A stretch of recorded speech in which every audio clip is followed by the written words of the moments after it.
you start preparing to both opponents or waited until the results of the tie breaks were out?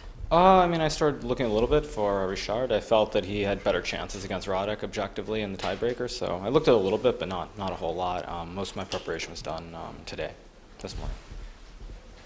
We have obviously already discussed this topic a lot. You calling yourself a retiree. To me personally, Grandmaster, Dutch Grandmaster Benjamin Bog has made ends meet by simply saying that, quote, Hikaru needs to stop miming. So, summarizing all this topic, my question to you was, do you still have the taste of blood?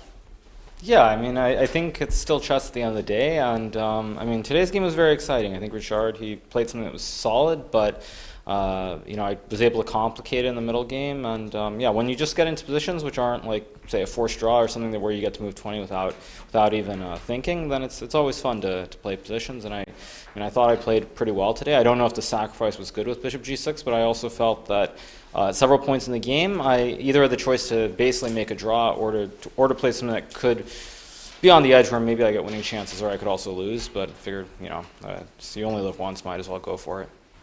On another note, what would be your best U.S. Olympic team, and you can choose any players alive or not? That's a strange question. I mean, I think, I mean, obviously I have to go with my own memories, and I would say that my fondest memories of the Olympiad were the earliers, like 2006, 2008, playing with Gata Kamsky and Alex Onashuk, I mean, and Varuzhan as well, Kobian. So those memories, or those Olympiads, I enjoyed the most because there was much more of a team spirit. But if you could also add some players who are already not alive. Players who aren't alive. I mean, obviously. Team Fischer, probably Reshevsky. Okay, Marshall maybe unclear. I mean, how strong he'd be by today's standards, but I mean, probably Fischer and Reshevsky. I mean, they were two of the best ever. So those would be two guys who would be on a all-time great U.S. Olympiad team. All right, a couple more questions. Do you think we would ever see Magnus Carlsen as a guest on your stream?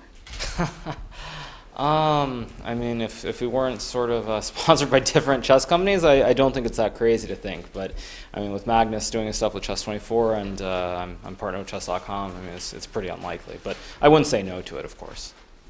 And the last one, just theoretically speaking, who would you pick as a second on your World Championship match against Magnus?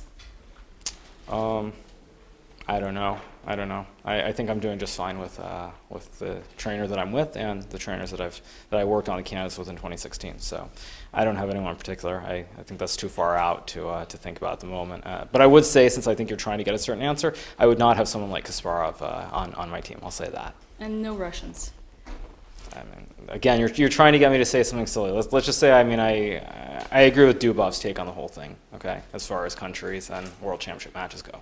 That's a perfect note to finish our conversation. Thank you and good luck for tomorrow. Sure, thanks.